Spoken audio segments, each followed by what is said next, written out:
So APTA business programme జరుగుతూ ఉంది, APTA catalyst. So మనతో పాటు గాదం హాస్పిటల్స్ నుంచి డాక్టర్ రఘురామ్ గారు ఉన్నారు. Sir good evening. Very good evening అండి. ఈ ప్రోగ్రామ్ మీరు ఆప్తా క్యాటలిస్ట్ ఈవెంట్కి వచ్చారు, ఎలా అనిపించింది సార్ ఓవరాల్గా? ఈ ఈవెంట్ అయితే చాలా బాగుందండి.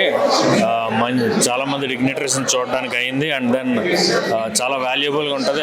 చాలామంది కొత్త ఎంటర్ప్రెన్యూర్స్ ఎవరైతే ఉన్నారో, బిజినెస్ ఎలా స్టార్ట్ చేయాలి, వాళ్ళకి ఇన్వెస్టర్స్ ఎవరన్నా కావాలా, people are ready to help. So మీరు ఇప్పుడు హాస్పిటల్ సైడ్, బిజినెస్ సైడ్? అవునండి, మేము Gadam dental hospitals, we have a chain of hospitals. I'm a member of this Aapta, so I came here. So కొత్తగా ఎవరైనా సరే ఈ హాస్పిటల్ లైక్ స్టార్ట్ చేయాలనుకుంటే వాళ్ళకి మీరు ఇచ్చే సజెషన్స్ ఏంటి సార్, న్యూగా వచ్చే డాక్టర్స్కి? First of all, fresh doctors ఎవరైతే ఉన్నారో ఇమ్మీడియట్గా స్టార్ట్ చేయకుండా ఫస్ట్ స్కిల్ అక్వైర్ చేసుకోవడం బెటర్. వాళ్ళకి కొంత ప్రాక్టీస్ అవగాహన వచ్చిన తర్వాత, practice is not only about treating the patients, it's also about administration and marketing also. ఈ సమ్మిట్లో మీకు మీ ఫెలో లైక్ అదర్ హాస్పిటల్ ఓనర్స్తో కానీ ఇలా మీకు ఇంటరాక్ట్ అయ్యే ఛాన్స్ దొరికిందా sir? We have met a few doctors.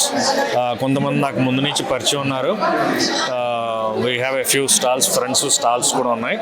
So it's a good meet. ఫైనల్గా ఆప్తా వాళ్ళకి ఏం చెప్తారు?